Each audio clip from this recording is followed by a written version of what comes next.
Hi guys. So the last few days have been absolutely crazy.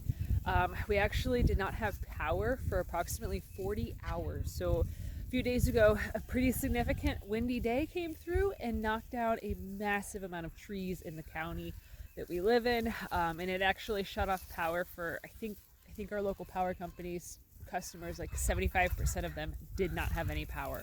A lot of people still don't have power. We've only had power back on for a couple of hours, basically long enough for us to get a couple loads of laundry done, feed ourselves, and like let the hot water tank get hot so we can get showers. So we've been pretty much in a scramble of trying to get everything charged back up. So it's been a really challenging few days, but it's been fantastic of a learning experience for us to see how our new small farm, because we've only lived here now for 3 weeks, how it could handle such a long-term like grid down situation. I was really grateful that we were here instead of at the old house, because here there is way more water here. Like we have a stream here on this side of the property, and then on the other side of the property there's another stream as well. So it made it so even though we didn't have water from our well, we could still get water for the animals pretty easily by just, obviously just walking over and dipping a bucket into the stream.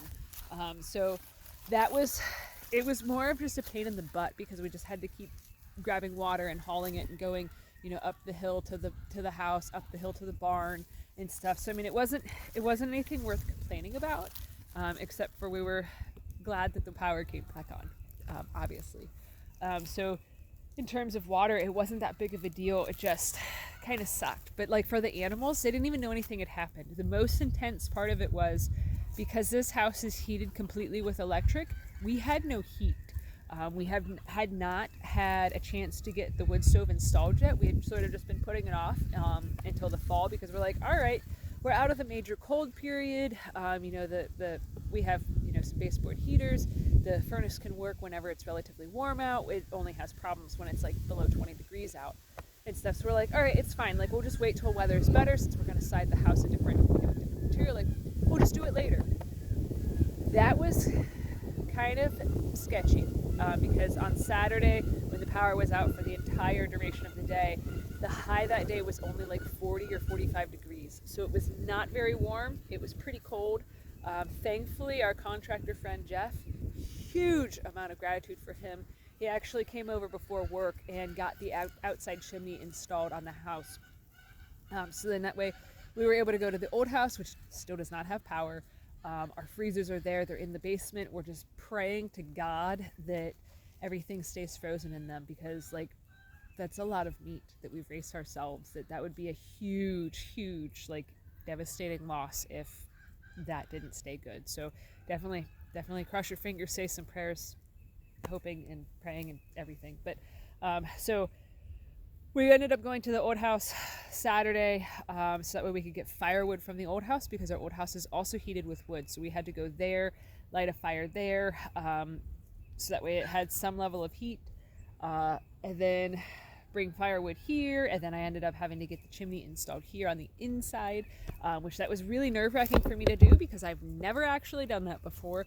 So I was just like, all right, well, I've taken apart the chimney at the other house to clean it out and stuff. So I'm like, I kind of have the concept of how this goes in, how it should go, how it should be. But like, we don't have cell service where we live if we don't have power because we have to use Starlink. Which this video is really super rambly. I'm sorry about that. It's been a long period of time. But so we didn't have any internet, so we couldn't look anything up. We also don't have any communication. We also have no cell service if we don't have power.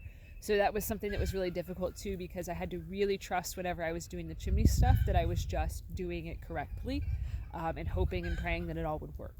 So that was pretty intense, pretty nerve-wracking. My body's pretty sore. Bending those pipes are pretty hard to do to put them together. It was difficult. It was struggleful. But so we ended up being able to have a fire last night. The house got warm enough that we were all comfortable. The dogs were comfortable. The cats were comfortable.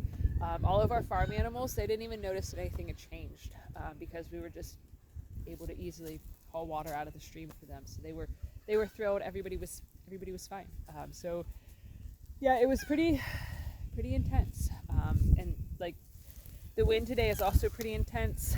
So I'm pretty nervous that power might go back out. But But I'm going to cut this off here so that way I can go over to the pines. Over there was some fallen down branches that the wind had taken. So I'm going to actually feed them to the goats so that way they get a nice little treat, nice reward for, being such good animals. So anyways, ooh, here's one. This one flew really far because, the pines are pretty far away. So anyways, thanks for watching. Have a good one, guys.